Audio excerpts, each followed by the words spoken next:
look at Starbucks and Nike, we'll talk about them again. What they're doing that's interesting is they're not mentioning really NFTs, and maybe Starbucks is a little bit more now, and Nike is a little bit more now.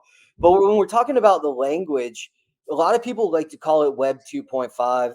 I've had interface, the CX, the consumer experience is Web 2, but the back end is Web 3.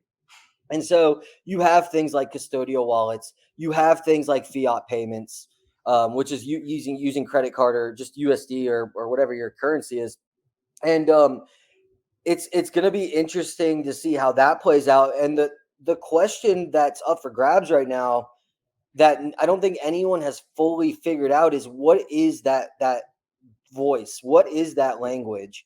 Right? How much, if you're a company like Keyspace is, and you want to help brands to use the blockchain to increase customer LTV, how far do you lean into Web3?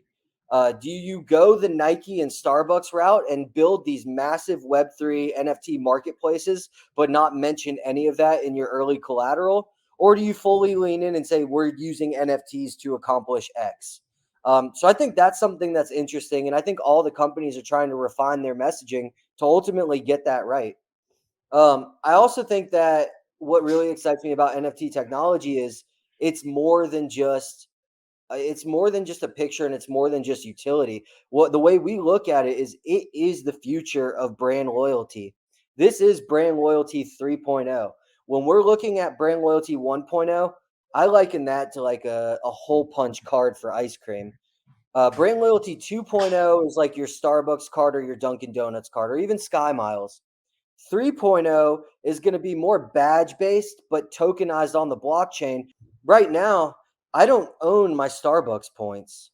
Like if I stop drinking Starbucks tomorrow and I don't ever go back on that app, that's theirs. That those points just sit there. If it were Web3, I would own them. We look at them as like little building blocks or Lego pieces. Where if you attend a webinar or if you listen to a podcast, you get this little Lego piece and you build up these Lego pieces. They become the building blocks of brand loyalty. NFT 1.0 versus NFT 2.0. Which, if you guys go to our Twitter account, you can see it pinned on our homepage where we delineate what 1.0 versus 2.0 means. In our perspective, NFT 1.0 is hype plus scarcity equals profitability. In NFT 2.0, where we're talking about this next iteration of brand loyalty, it becomes interactivity plus engagement equals increased customer lifetime value.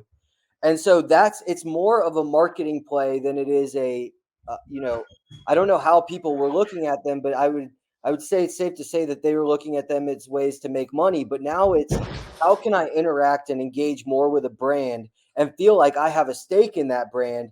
And as a brand, how can I incentivize you to extend your lifetime value and be as interactive and engaging of a customer as possible?